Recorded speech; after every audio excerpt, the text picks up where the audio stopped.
I'm excited to see what songs he pulled from that list.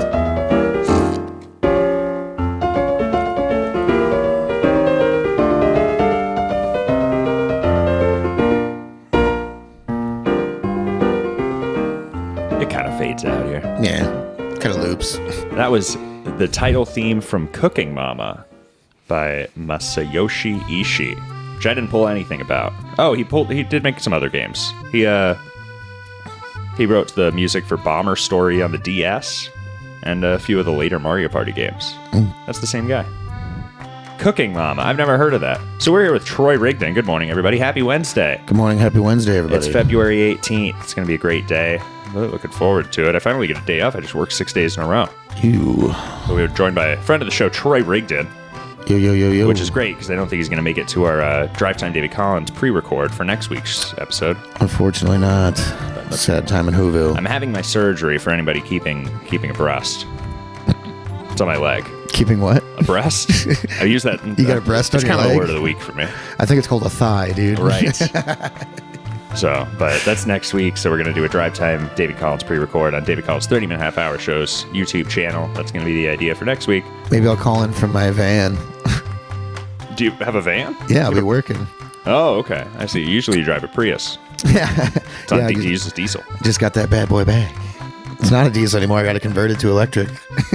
Right now we're listening to some Dargolan. That's the background music I like to use a lot. But so I asked Troy this week. I wanted him to come on the show, and he was happy to come with. Oh, yeah. And I had him send me some of his tracks.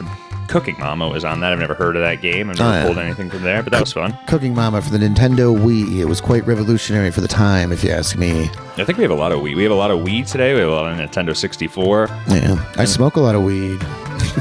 There you go.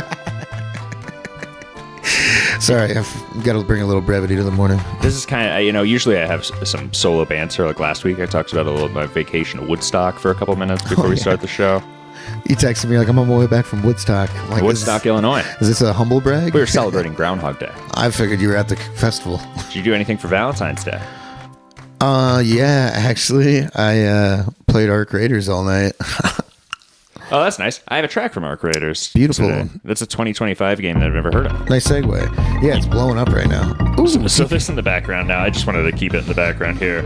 This is Cranky's theme from Donkey Kong Country. Hell yeah. And this is the type of music you kind of like to jam out to in the morning. Oh, dude, it gives you theme music. I like the piccolo in this. David Wise.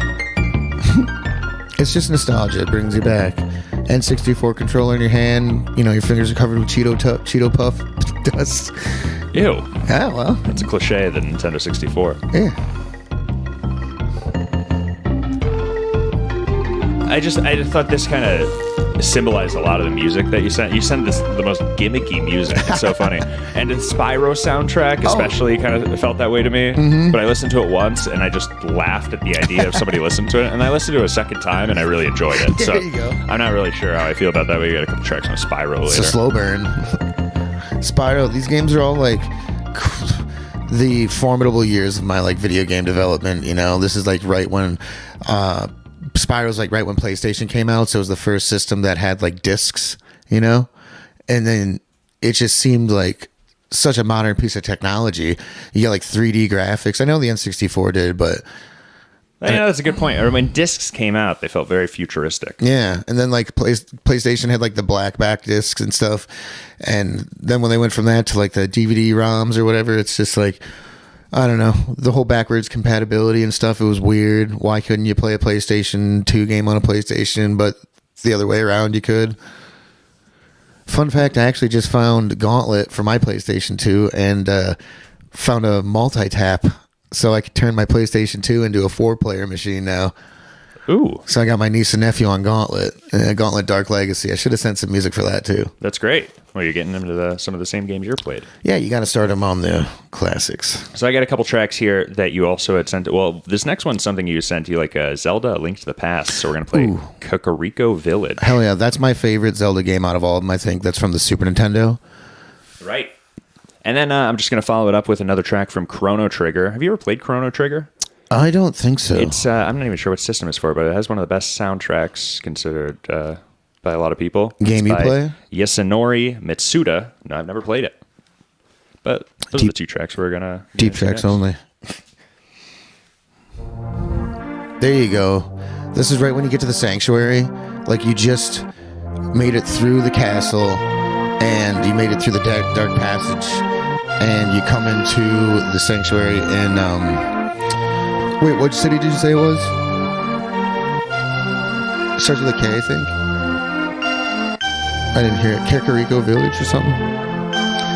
Yeah, this is just like, it makes you feel like a little bit like the anxiety of the dark passageway is done, you know, and you're finally there and you're relaxing and you're being congratulated by the priest, like, you did it, or whatever your name is. Zelda's the princess's name, obviously.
Ready. You know how calm that song was and how relaxing, and that's a lot of that soundtrack is it has some more upbeat battle music too. But Chrono Trigger, a huge range. I was just reading this about Yasunori Mitsuda as he was writing this, because even in this AI generated text, it says celebrated as one of the greatest in video game history. The soundtrack.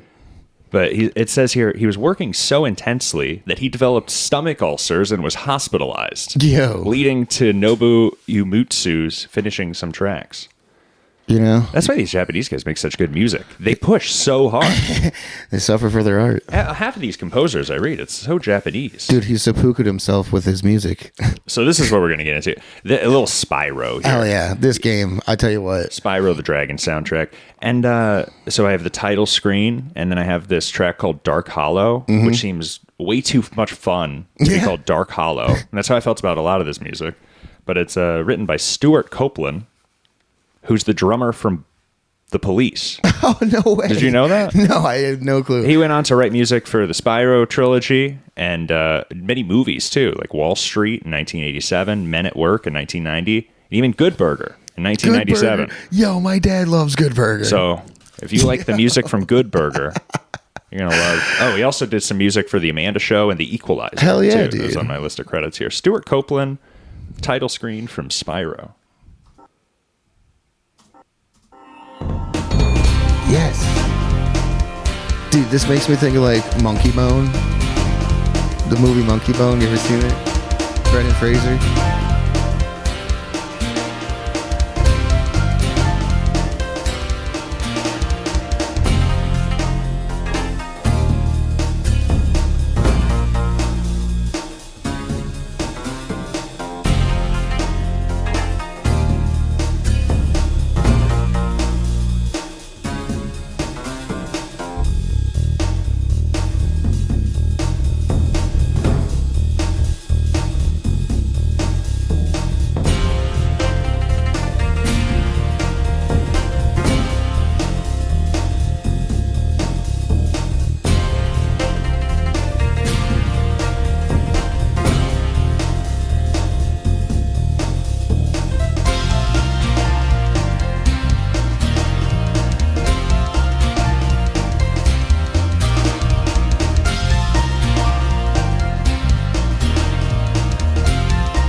in like 15 seconds, this is going to kick into the silliest beat for what's like a dark, scary area. I can't wait.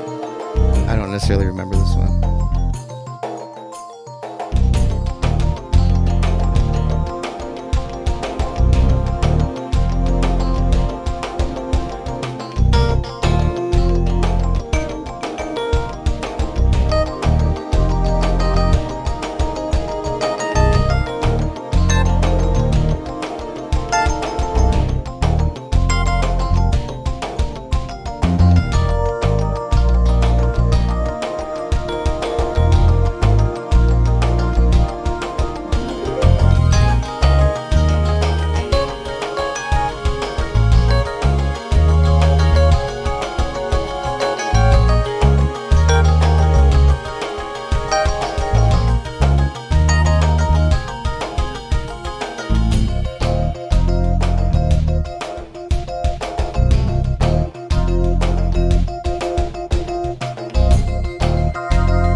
child saving the grown-ups story as a dragon, so like it captivated me as a child pretty good. Is that really the story of Spyro? Yeah. All the adult dragons freeze and you have to go rescue them? Yeah. So all the music's kind of like an upbeat funk town.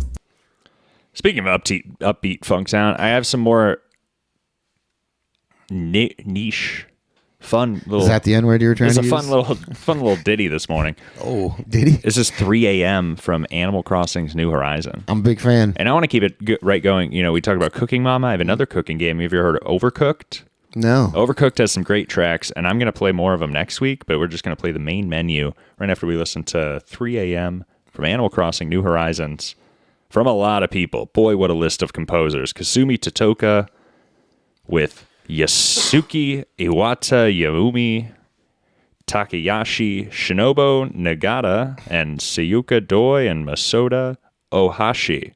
That's what she said.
I just picture like eight guys like the Beatles in a studio, and they're writing, and this is what they come up with. They're just jamming. I was just thinking, like, I wish I could play that. If you could sit in your house and just play aimless, meandering music. Overcooked's, we're going to listen to a little bit next year. The original soundtrack's by a guy named Christian Marsac, which all I could really find of him is that he was, quote, classically trained in France.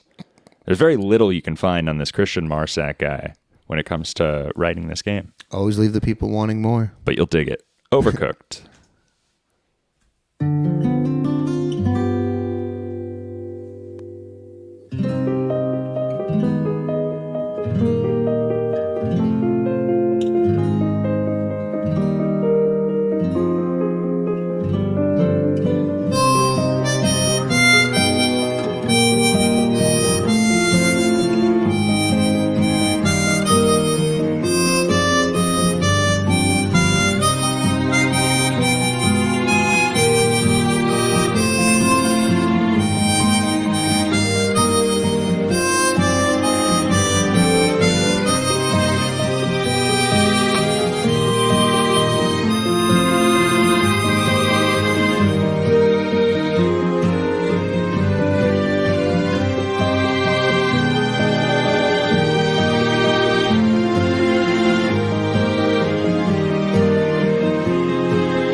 The life of the average worker is hard. You know, that's what that Overcooked's just about, you know. Yes.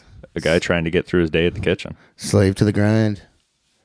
You know, I want to get it. You suggested, you said basically any Pokemon music. You look up the best Pokemon music, it's all battle music. I said, I don't really want to hear some of this. This is a great track. It's Little Root Town. Yeah. But, you know, I don't really enjoy the instruments that a lot of these Pokemon games use. So I picked a piano cover played by Lotus Flower.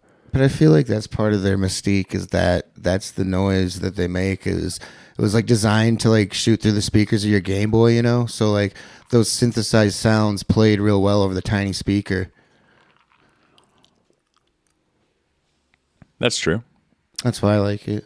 It's like it takes you back to that decade of like them sounds, like clear fucking corded phones and stuff like that, you know? Right.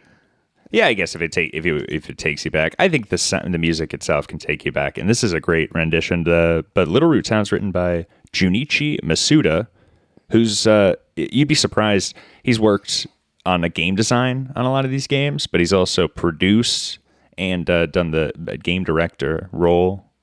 He's done the game design role. He's done everything for basically all Pokemon games from 1996 through 2022. That's probably why his music is so synonymous with it. He actually knows the ins and outs of the game. Yeah, like he knows the feel. But this is Little Root Town.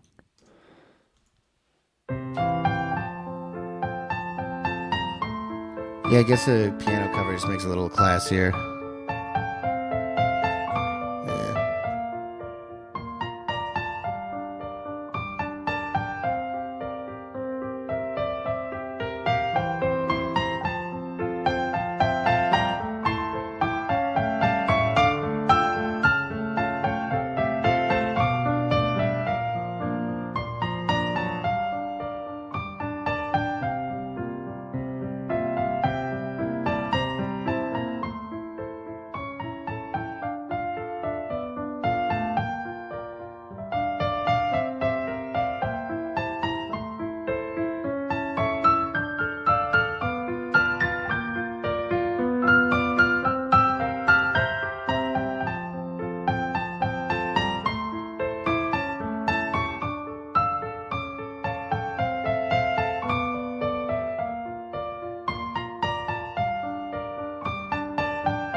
Well, I know, but you got to fight. Little Root Town from Junichi Masuda. We're all in. Troy's really amped up about this AI these days. You're the one that tipped it off. Yeah, I got a few tracks. I got a big Nintendo 64 grind coming up here before our trivia question. The next tracks we have here are from Ocarina of Time. This is Gerudo Valley, my personal favorite. You nailed it. And then we're going to listen to a little Bomberman, Green Garden Theme. This might be my favorite 6 minutes of the show today. Okay.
But I definitely have seen that cover art or that case. Troy's never had a Nintendo 64 growing up, so you won't recognize this next couple of tracks here. Well, I mean, I have N64 now. Like I have every Nintendo system there is. Oh, I see. I am a collector of sorts. Oh, that's great. You're perfect for the show. You should really be running this show. No, I enjoy this though. I can just curate the prep list and then just send it to you, and you can take over. It really brings you back. Every song you hear, it's like, dude, I remember playing that and like where I'm at in the game on that song.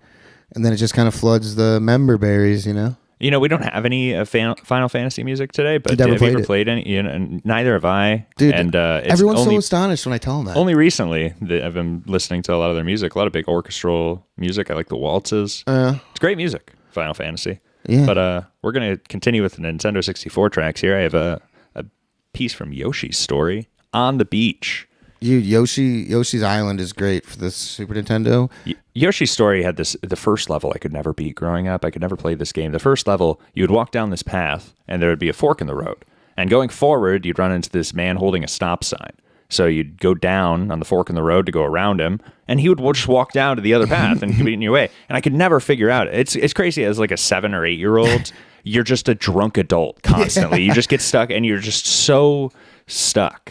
There's nothing you can do about it. Yeah, well, you know, true gamers get past it. On the Beach from Yoshi's Story. This is by Kazumi Totaka, who also does the voice for Yoshi. Dude, nice. That's tight, actually.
Have the same response, like weirded out by the question. It's like, I don't know. Well, yeah, you're confronting women online about why they're just partaking in the same activity as you. No, it's a genuine question, though. It's like I said, almost a cliche. No, I said, what about this game is like intriguing? Oh, why is it such a majority female game? Because like every other game I play, they're not. They're talking about prevalent. Arc Raiders, which has some great music. Trey mentioned how he believes Yoshi kind of inspired a lot of women to maybe try out more games. and he's noticing that in this new game, Arc Raiders, that he's playing, It's a crazy phenomenon. I a don't large female get bass. it. And it's good. It's crazy too because they're all really good. They're like better than me as well, and like they're like teaching me how to play and shit. It's actually kind of You're gaining respect for women through I the think process. yeah, honestly, Interesting. Thank you, Arc Raiders. I'll tell you a game that not many people play. I played this. Never could really figure it out. Another tough game. These Nintendo 64 games are very tricky. Oh yeah, because they were all started as arcade games, where it was like quarter pumping games. So they're all made to be very, very difficult. I see. That makes sense. Well, this is Hang Glider from Pilot Wings 64 by Dan Hess.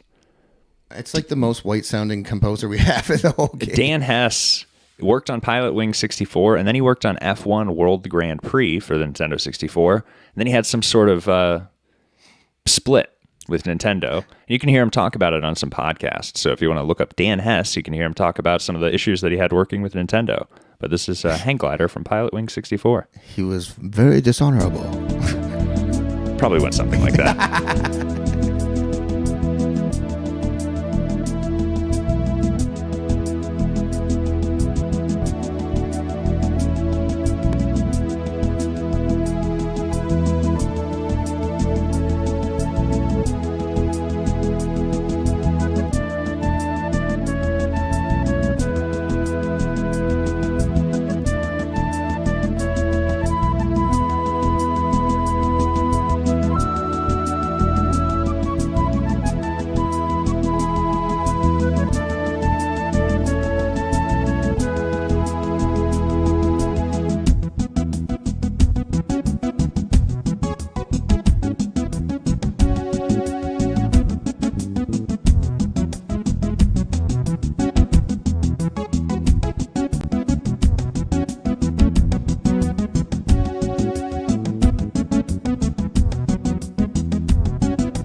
hang glider from Pilot Wing 64. Maybe those Japanese that they worked with just said, we like shorter tracks. We're a shorter people. Oh, I thought you were gonna make a fucking Pearl Harbor joke. How would I get there? I don't know. Pilot Wings, From Pearl hang glider? Harbor. Oh yeah, you could. Yeah, maybe. Good one. We'll write it for next episode. So the next track I have here is Overworld Theme from New Super Mario Bros. On the Wii.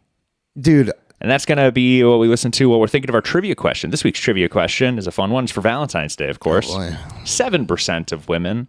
You'd think this would be more. 7% is just 7 on the Family. And Family Feud, somebody said 7. You say, 7 people said that? That's weird. But anyway, 7% of women say this is the worst Valentine's Day gift a man could give them. What is it? Which is nice. I have an idea.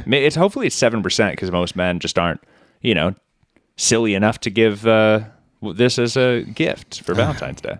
I don't know. There's a More lot of of a women Christmas out there. gift, if you ask me. 7% of the women is probably still a lot of women. But I don't want to spoil anybody's thought process there. 7% of women say this is the worst Valentine's Day gift a man can give them. What is it?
Like I mentioned, I'm having the surgery next week. So if anybody wants to see it, you can see it on David Collins Drive Time David Collins. Drive Time David Collins. Well, we're gonna have it for the pre-record. I'm gonna show it to the fans. You should live stream the surgery. I can't do that. They won't let you? No, Dr. El Habad would not be happy. I've talked about this before, but I got one of those doctors from across the pond, if you know what I'm saying.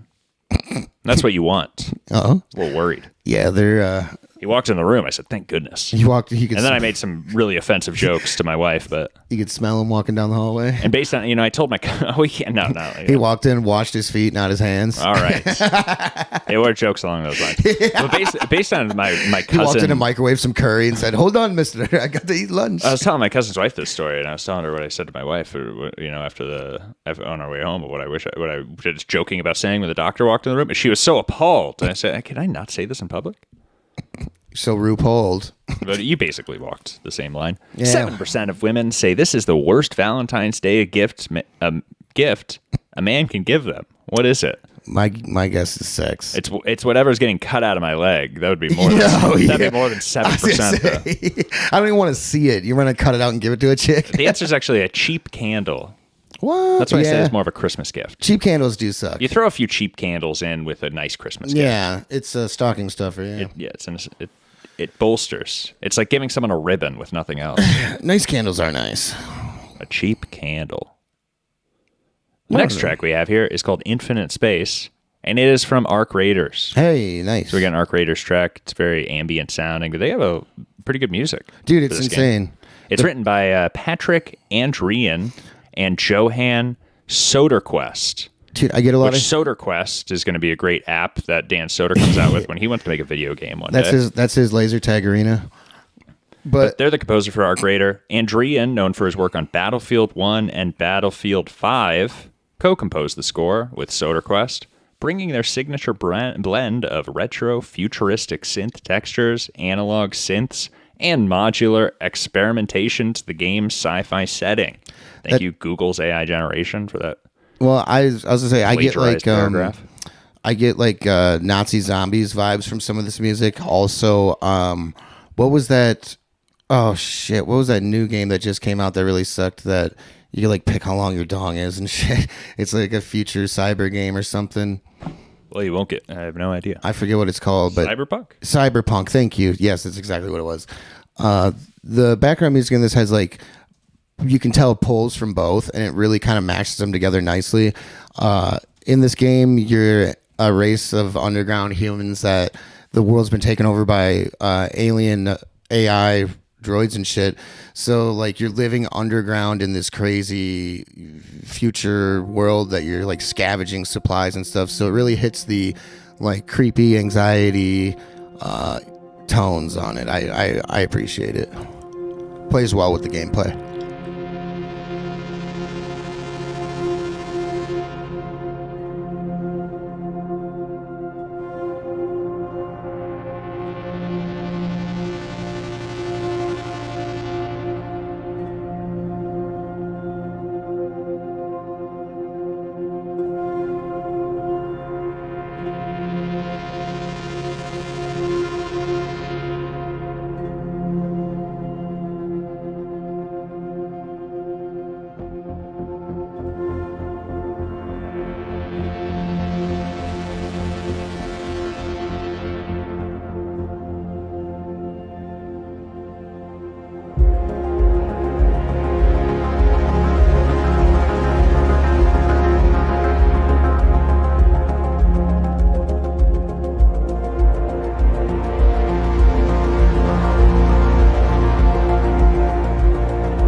very hard. I picked some more ambient track because the next track that I picked here is from Silent Hill 2. It's called "What Lurks in the Forest." The Mark Raider ones, they get kicking too. We'll probably listen to more of those.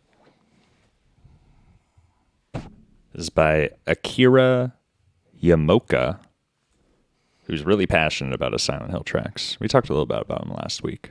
He remade all his Silent Hill tracks recently. Oh, I paused it. Excuse me.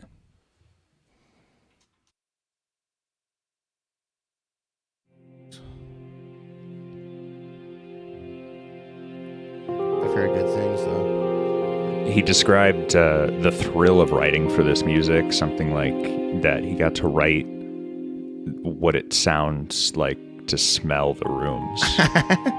He's a psycho writing this horror music. That's probably why it's good. Akira Yamaoka.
Doom. I was into that. I wish the track was longer.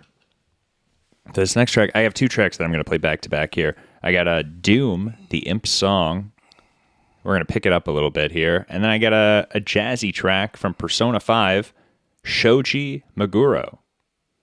A couple tracks back to back here. Oh my god. You like Doom. I love Doom. And honestly, the new Doom, the music would the pace of it would pick up with the gameplay that you're on, so it really felt super immersive. And I think they did a really good job of the remaking of Doom. These old Dooms, the first two, are written by Bobby Prince. He's best known, besides the Doom games, for Wolfenstein. And the Duke Nukem soundtracks. Oh my god, great!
don't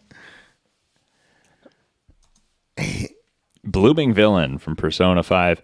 We're getting into some rock talk there. Oh, dude. Listening to that. It's an inspiring track. You see why people like it. It gets people talking. Dude, it gets the people Gets the mind going. flowing.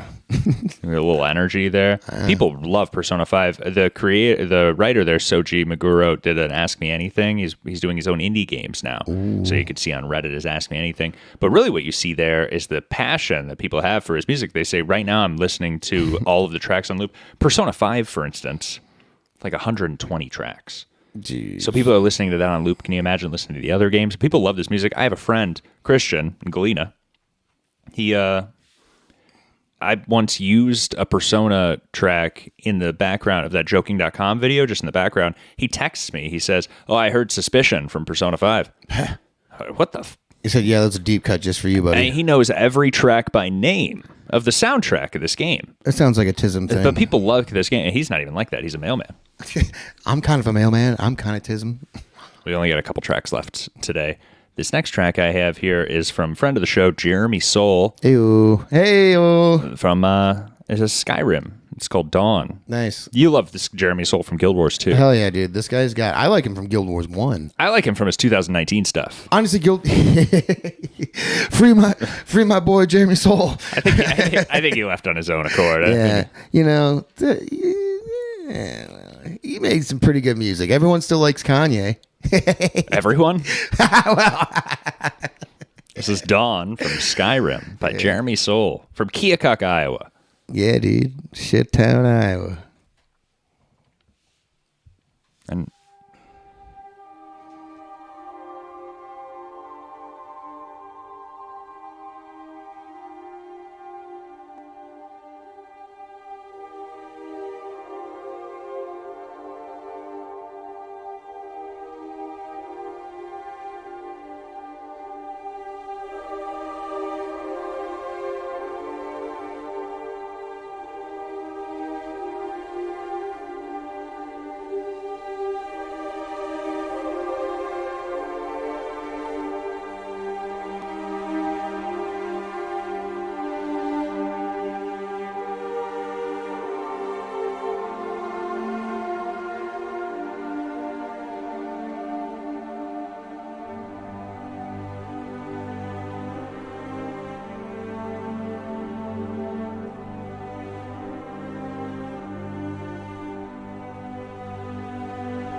Dawn from Skyrim.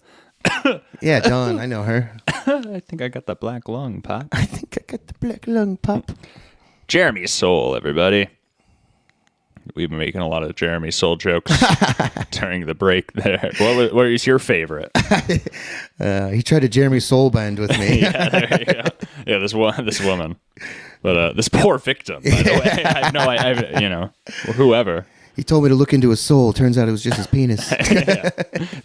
This isn't you. This is my body. You want to see my soul? Oh. So the next track I have here is the second part. So a suite is like a large arrangement of music that encapsulates multiple themes. Okay. And Ghost of Tsushima has this 4-part suite. It totals, it's almost 50 minutes. Oh my God, can we listen to it all? We've listened to part 3 the first time and part 1 the second time we listened to 1. Today we're going to listen to part 2. This is Shirei or Shuri. Who knows? Shira. But and I've talked a lot about these guys. I just have it's written by Elon Eshkiri and Shigeru Umayashi. Shira. This is the second part of Ghost of Tsushima's suite.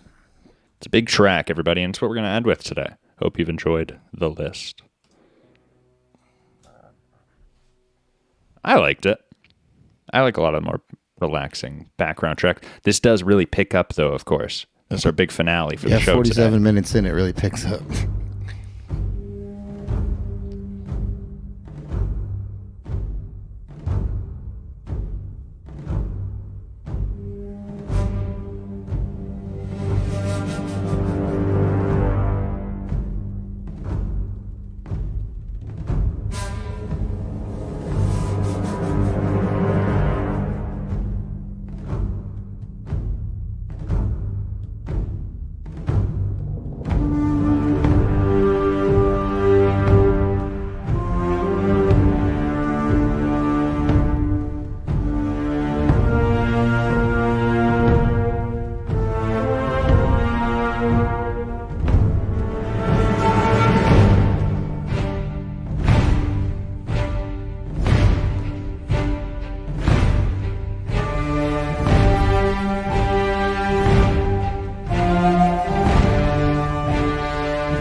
It's a big track. Big track. Did you like the Mongolian throat singing at the end? Yeah, that's what I sound like in the morning. Ooh.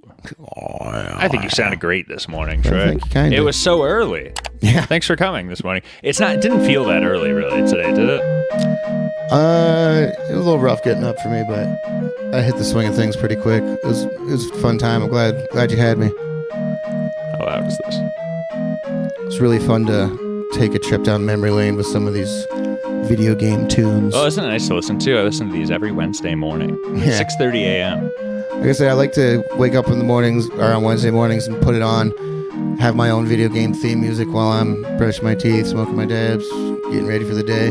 Now I have 7 episodes behind me, so people can kind of catch up next week if anybody runs into this channel, because this is going to be an empty channel next week. This is going to be David Collins' channel. It's back up and running, so that'll be a fun show. Way. Will we see you in the live chat, in the premiere? Oh yeah, I'll call in. I'll be having my driving. surgery, so as soon as when I'm drowsy and drunk off of post anesthesia, I'll go ahead and try to log into the comments. And Hell see what yeah, happens. dude. That'll be great. I love seeing those videos online of people. You sure you don't want to see? see it? Yeah, I'm fine. We could do it live on air here. I'll take your word for it. Anybody else who wants to see it, David Collins. Yeah, if anyone in the live chat wants to see it, speak up now or forever hold your peace. At David Collins Show on YouTube. Anyway. Yeah, thank you, Troy. No worries, bud. Thank you. What a fun show. Oh, can I show you one thing real quick? We could just leave it live. If it's your fucking... But I thing. really wanted to show you this. I just remembered. What did I text you? Oh, something about a Zillow? Yeah. I forgot. Good Did thing. anybody else see this commercial? What is this? Do you know anything about the game Warcraft? Can you tell me? Yeah. Do you know anything? Can you fill me in real quick? What do you know about the game Warcraft? I mean, it's just like one of the most popular MMORPGs. It's been going on for a long time. I played it. I'm not a huge fan of it. It's kind of one of them games where if you weren't in on it in the beginning, it's kind of hard to get in right now.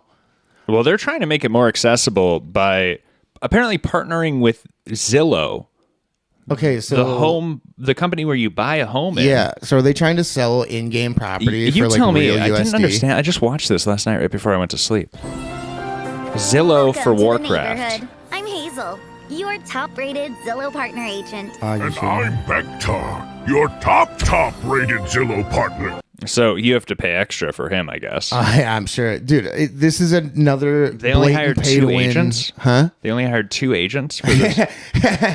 Well, let's call it Monopoly. Agent. That's not a real title. Whether you're drawn to timeless Yeah, you're craftsmanship, gonna buy a house from a liar? breathtaking lighthouse views, or Yeah, I'm looking at it. It's art. It's something I put on my wall. bridges that meet minimum Oh, watch safety your step. requirements, Okay. there's a place for every hero to call home. This neighborhood is also Oh, that accessible. Bape guy. I don't want to move to that neighborhood. Supposed Orcs to be live there. fun. Probably not. Is this like what Meta tried to do, where everybody they were like, Okay. somebody just purchased Snoop Dogg's neighbor's house Yeah. in the metaverse for $30,000. Is that what's happening here? So one thing I've been watching lately online is this guy. He's a hacker, right? And he goes into all these rappers. These rappers have role-playing servers for like Grand Theft Auto, right? You ever heard of the role-playing servers on these games? Yeah, definitely. Okay, People so- play cops. And Yep. you know. And so what it is it's just a cash grab. They have these in-game currency called like diamonds, and it's like T Grizzlies was 3 USD to 1 diamond, right? And you get in there, you can't scavenge anything. You have to buy everything: guns, cars, clothes, buildings. You can get like fucking You're really role playing. yeah. And so it's just this crazy money grab, and it's crazy amounts of money. So this guy Except when you go to sleep in the game, you have to go work a 40-hour job. yeah, no shit. So this guy goes in there and he duplicates all the in-game currency, right? Like hundreds of actual thousands of dollars worth of in-game Oh, currency. he just cheats it. And he runs around the town and he just gives it away to people. Oh, good. And then he What finds a hero. He's Robin Hood. Dude, yeah, he did this to Big X the Plug. He did it to T Grizzly. And then so after he ruins the game's economy, he goes up to the actual rapper that is in game and then drops like 80 billion of the in-game currency on him and says, "Your game is ruined." And then he gets like auto banned right away. But it is really cool. He does this with like multiple game servers Wow. where he just goes in there and ruins it. And I'm like, hell yeah, dude, that's Robin Hood shit. I wonder if there's any legal So implications. with- yeah, I don't understand the legality behind I it. wonder if they're like taking advantage, so maybe they're making money in a illicit way, Well, or maybe they- he's ruining a money train. So Yeah, but that's also interesting. it's crazy because You have the insane ability to just make me ask, what were we talking about? How did we get here? I looked at the screen. I said, I just wanted to cover this quick commercial about Zillow and Warcraft. so it's relatively the same thing. So like basically all this shit is just Is like their economy dead? So is this what they're doing to revive it? To throw real world money into it? Is that well, the idea? I'm sure because Zillow is like a multi-billion-dollar company, I'm sure. And so like the partnership, I'm sure there's contracts and shit like that. Who knows? Blizzard is blatant money grabs all the fucking time. Is Warcraft Blizzard? Yeah. Okay. Let's see a little. Let's see. We got 15 seconds left of this commercial. Let's see. I think there are Yeah, let's prices. finish I like I want to see prices. So, if Yeah, that's what I'm your curious about, idea too. of someday includes 4 walls and a roof, Or if you're just tired. Yeah, 4 walls and a roof. My idea of some way, and I have a baby on the way. I need 4 walls and a roof. My baby can't move in here. What the hell was that sentence? You never know. That I was mean, crazy. Put the baby to work. Get them out there fishing. How wealthy are the people playing Warcraft these days? See, that's the thing too. This is a commercial targeted towards whales. I've never seen such a blatant commercial. Well, see, this game's been going on forever, and that's what I'm saying. Like, if you were to try to get into Warcraft nowadays, it's kind of like a moot point because everyone's been on it for so many years that like nobody will even play with you until you're level like 100. But can you buy the level, or do you have to actually grind the level at least? I actually don't know. I'm sure. Well, you can pay people in game to power level. Oh, of course, yeah. So I mean, like the economy. You could just buy an account if you're willing to buy a house in this game. You're not against buying an account. And it's crazy. And it goes back to like, remember when Elon Musk got busted for being like top Diablo player? He obviously paid for those levels because then when he streamed live, Right. you could see that he had no clue what he was doing. Was it Diablo? Yeah. Okay. I believe it was Diablo. I can't remember. I But, thought it might have been RuneScape. But maybe it was either RuneScape or Diablo 4. maybe everybody just takes the game that they play and says, that was that Elon Musk story. No. We got a little more left of this. I think they show some prices. I would love to. Oh, see what did some I just prices. clicked the ad. I just accepted the advertisement. Oh, Excuse me, fuck. everybody. I didn't mean to do that. Tired of sleeping in the woods. your someday starts today in Azeroth. Okay, so here's the exploreZillow.com/Warcraft Bewitching Bungalow. It's at Founders Point. This is a showcase home. It's built in 4080p. I don't know what that means. Okay, so So I'm not really sure. I don't see a price. I wanted to see a price. That's Yeah. what I'm really paused here for. Okay, so now that I'm wondering though, like, is this just like an app, a phone app game where like, you know, how like Fallout has those games, phone app games, or does this actually link to your Warcraft account where you can actually purchase shit in game? If this is just a real estate simulator for Warcraft, I have nothing against it. But what a wild concept that would be, Zillow to make an app with Blizzard. I don't think that's what it is. They must be selling the homes in that. Dude, yeah, Warcraft is a fucking money printing machine. It's got such a cult following. And like my buddy, who shall rename nameless, he recently got banned, like lifetime banned, right? For cheating. Rename nameless? Yeah. Rename mainless? Yeah, my man, Rename nameless Steve. But, and he, I mean, dude, he was like botting forever, you know, like cheating. And he had so much money and he wouldn't, you know, whatever. Well, I was like, so what are you going to do now? That like allocated so much of his time. I'm like, so you're going to create a new account? He's like, why would I do that? I had everything the game had to offer. I'm not starting over. And I was like, okay, so like, I always said, dude, you're ruining the fun of the game by doing this. You know, like you're kind of ruining the whole point of the game. Right. And then now that he got everything, he's like, of course, it's just a weird way to play, cheating. Yeah, I had my experience. In my teenage years, I did a lot of game cheating. I never did. You want to start how we ended here? Yeah, sure. Boy, what a great track, everybody. Cooking Mama. It's a good one. This is what it looks like from my end. You guys see? Now I have the Windows capture up. It's breaking the fourth wall. Cooking Mama was a great game. No, that Zillow shit's wild, man. Yeah, I just wanted to bring that to some people's attention. I caught that, and I don't know. I think I'm a little early to it. Yeah, I'm gonna text the homie and see what We're he going to hear a thinks lot of about it. lukewarm take this week from big channels that say exactly what we just said, saying, I don't know what this is. It could be this. It could be that. Who knows? What a weird thing. Yeah, huh? we're the tip of the spear on this one. No, where'd you see Drives that me crazy. commercial? Well, when I saw that ad yesterday, it was the top comment was somebody tagged Moist Critical, Mm-hmm. and then somebody else comment below it was like, why, so he could give the most milquetoast take? But it is just like, yeah, why don't we just give it to somebody who just reads the headline back to us? Yeah, I was It's just like, like, these are lazy 14-year-old farmers. They're tag really- someone in this so I can know what to think about it. It's crazy. Yeah. Yeah, Cooking honestly, mama, everybody. that's the thing I've been fucking hating. I hate streamers so much. They're such fucking dick farts. And They all use the same words, Dude, same same words. vocabulary. They all sound the same. I don't They don't have- look the same. I don't have the energy for the facial expressions that they pull off. At least it's multicultural. Yeah, okay.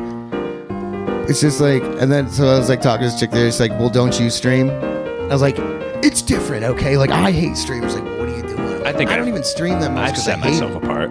Yeah, I set I've myself. created multiple identities and then just gone dead 3 times now. I create a whole thing and then From the fucking I disappear. from the ashes, the phoenix rises. This is next.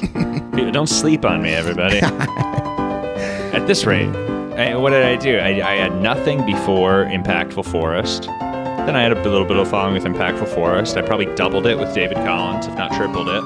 Ooh, I could do it again with the next thing. you know what? At that rate, Only up from here. it's all about starting over. I'm prestiging, really. Yes, there you go. I like that. Hey, that's a good video game term for a video game show here today. It's a bit of a video game show. But I'm a little apprehensive, too. I'm no weeb. No weeb. Yo, that's the other thing too. Arc Raiders. That's how you know it's a good game because it's starting to like coin terms. Like I'm like ratting people and shit. The goop. I'm gooped up, dude. Where's the goop? All the loot's called goop. That is a sign of a good game. You It's a get your own culture terms. thing, you know. Well, everybody, boy, have a great Wednesday, huh? Awesome. Have a good Wednesday, guys. You want to say it? Drive safe, drive hard. That's right. Every show. I almost forgot it.